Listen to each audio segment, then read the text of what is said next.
Muito bem, pessoal. Então você já conheceu o que é um programador front-end, né? Quais são as tecnologias que ele tem que aprender. E só para você entender que a coisa não é tão simples assim, eu vou aprender isso em um dia, em 2 dias. Não, existem muitos conceitos envolvidos. O objetivo dessa série não é ensinar para você, é mostrar para você o que você tem que estudar e organizar na sua cabeça a sequência que você tem que seguir. Muito bem, então uma vez que nós já entendemos o front-end, vamos tentar entender agora um pouquinho o back-end, o que é, como é que funciona e como é que as duas coisas elas estão relacionadas. Vamos lá então?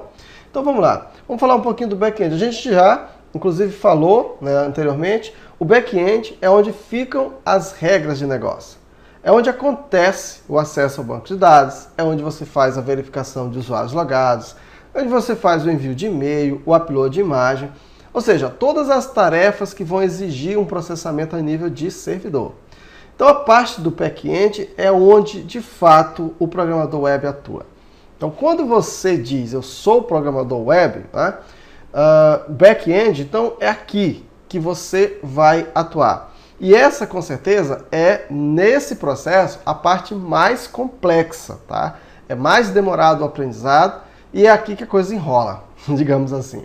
Então vamos lá. Para você ser um programador back-end, diferentemente do front-end, você viu que no front-end eu tenho várias tecnologias. Aqui é assim. Você diz assim, eu sou programador, eu programo em que linguagem? Eu programo PHP. Quando você diz que programa em PHP, significa que você entende a linguagem PHP. Olha só, pessoal, olha a diferença aqui do front-end para o back-end. Se você se dispor a estudar HTML, vamos supor que você pegue algumas videoaulas na internet, livros, alguma coisa parecida, talvez, no máximo 2, 3 dias, se você se dispor realmente, você consegue aprender, dominar ou coisa parecida HTML sem problema nenhum. Se você fizer isso com o CSS, uma semana no máximo, você consegue também aprender, dependendo do seu empenho. Agora, quando se trata de back-end, o negócio é mais complexo. Por quê? Porque a linguagem de programação é muito extensa. Vai exigir de você raciocínio muito profundo. E se você não souber organizar esta informação, a forma como você estuda, você não vai conseguir entender. Aguarda só mais um pouco, que depois eu vou mostrar para você uma sequência que seria interessante você estudar, ok? Então, quando você diz que você é programador back-end, alguém geralmente vai perguntar para você, em qual linguagem? E aí, aqui que você vai dizer, a linguagem que eu desenvolvo pode ser PHP, eu posso ser programador .NET. Quando fala .NET, esse ponto a gente lê como ., tá, pessoal? .NET significa o quê? Você vai programar em C#, em VBNet, ou o ASP.NET como um todo, tá? Ou você pode dizer que eu sou programador Java Web, porque o Java, a tecnologia Java, você tanto pode desenvolver para mobile, como você pode desenvolver para web, como também você pode desenvolver para desktop, ou Ruby, ou ainda Python, certo? Então, essas tecnologias, essas linguagens de programação, elas vão fazer de você um programador web. É aqui que tudo acontece. Aqui que as regras de negócio. E aqui que você vai montar as coisas para que realmente a coisa possa funcionar. Deu para entender? Muito bem. Além desses conhecimentos de back-end, você também precisa, se você é um programador, você precisa ter conhecimentos de banco de dados. E eu vou apresentar aqui, você pode Postgre, MySQL Postgre, SQL Server, Oracle e Firebird. Agora entende, você não é obrigado a saber de todos. Nem você é obrigado a entender todas as linguagens, ok? Basta você escolher uma e você se especializa nessa uma. Assim como também, você não é obrigado a entender tudo lá do front-end, entende? Então, você só para você entender o que tem. Para facilitar o acompanhamento aqui dessa sequência, para você saber organizar os seus estudos, o que eu vou fazer? Eu vou explicar de uma forma genérica a linguagem de programação e depois eu vou explicar o programador back-end PHP, o programador back-end Java, o programador back-end Python. Na sequência, eu vou explicar cada um deles, tá bom? Para você entender melhor, certo? Então, entendeu aí o que é o back-end? O back-end é isso aí. Você tem que conhecer. Agora vamos entender como é que isso tudo está relacionado, tá bom? Então eu fiz aqui um gráfico para você entender, ó. Isso aqui, pessoal, é um cadastro bem simples, tá? Embora esteja bonitinho, mas ele é bem simples. É um cadastro simplesmente onde eu tenho uma listagem. Na verdade, é uma listagem de alguma coisa. Então, quando você olha esta estrutura que você está vendo aqui, ó, o que está envolvido aqui? Então, veja, para que essa estrutura fique do jeito que ela está, primeira coisa que foi feito, alguém projetou o HTML dele. Quem faz isso, pessoal? O front-end, lembra disso? Só para que isso aconteça, ela tem que ter o HTML. Ou seja, fizemos as marcações. Ó. Lá nas marcações, eles estão dizendo, ó, aqui fica um formulário. Aí coloca lá o form. Aqui eu vou colocar uma lista. Aí coloca o LLI. Aí quer dizer, aqueles conhecimentos de HTML. Eu vou marcar, tá?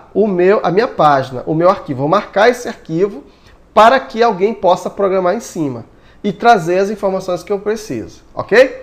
Bem, só que para ele ter o HTML não é suficiente para ter esse formato. Para que ele tenha este formato, alguém projetou o quê? O CSS. O CSS foi necessário para quê? O CSS foi necessário para que eu tenha esta cor, esta posição, esta cor, essas imagens aqui, ó. Tudo isso aqui foi projetado pelo CSS. A nível de quê, pessoal? A nível de front-end. Então, até esse momento em que eu estou falando, nós não temos nenhum programador ainda, programador back-end. Então, projetamos o HTML, projetamos o CSS. E aí, se você quiser fazer uma coisa mais interativa, né? Observa que aqui eu tenho um botão de pesquisa, né? Digamos que você queira recarregar, você não precise recarregar a página para fazer essa pesquisa. Você coloca, e quando você clica, você coloca o valor aqui, quando você clica, não precisar recarregar a página. Você pode utilizar o Ajax. Então, essas três coisas aqui, ó, até agora estamos falando de quê? Estamos falando de front-end. Muito bem. Só que tem uma coisa. Quando você faz uma pesquisa, essa pesquisa tem que ir para algum lugar. Porque estas informações que estão aqui, claro que isso aqui é fictício, mas essas informações que estão aqui, elas vêm de uma estrutura de armazenamento de informações que foram listadas de acordo com os critérios que foram passados aqui ou não. E isso vem de onde? Através de um banco de dados. Estas informações vêm de um banco de dados. Quando você fala banco de dados, agora nós já estamos falando nível de quê, pessoal? A nível de servidor, a nível de back-end. Lembra disso? Ótimo. Só que é o seguinte, se você não tiver uma linguagem de programação, isso aqui nunca vai funcionar. E aí é que entra em ação, ó, tudo isso aqui, ó, é regido por uma linguagem de programação. E aí presta bem atenção. O CSS, o Ajax e o HTML envolvidos aqui, eles independem da linguagem de programação que você vai utilizar. Ok? Você está entendendo o que eu estou falando? Eu posso pedir para o meu front-end, faz para mim essa cara aí, esse layout. Ele me desenha esse layout. Na hora que eu vou programar, eu posso escolher qualquer linguagem. Eu posso usar como linguagem back-end ou linguagem de programação, eu posso utilizar o PHP, o Java Web, eu posso utilizar o Python, eu posso utilizar o .NET, eu posso utilizar qualquer uma delas. Deu para entender? Por quê? Porque na hora que alguém faz uma requisição, né? O retorno para o front-end é apenas HTML. E lá no HTML ele resolve. Agora presta atenção.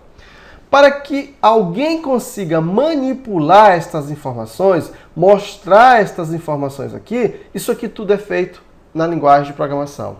Esse banco de dados só vai existir se a linguagem de programação que aqui tem tiver alguma coisa que vá conectar com esse banco, pega essa informação, conecta com esse banco, faz a requisição, volta e ele devolve o HTML. Então esse é o processo envolvido.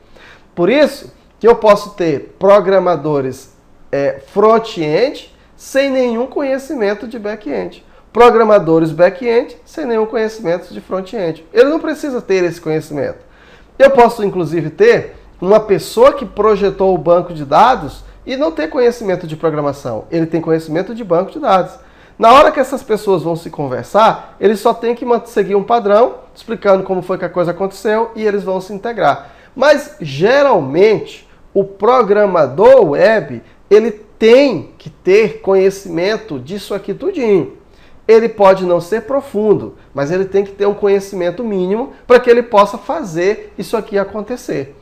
E é exatamente nesse ponto que eu vou começar a explicar para você qual é a sequência que um programador, de fato, agora eu vou falar programador, web precisa fazer para que realmente ele possa começar a executar os seus programas. Ok, pessoal? Então, na próxima aula, no próximo vídeo, eu vou tentar explicar para você de forma genérica e depois eu vou falar das características de cada linguagem, né? Do Python, do PHP, do Java, do .NET. Eu vou falar de cada um deles para aí você, então, saber como é que você vai estudar, tá bom? E aí você vai ver que a coisa já começa a criar forma e fica mais fácil da gente interagir.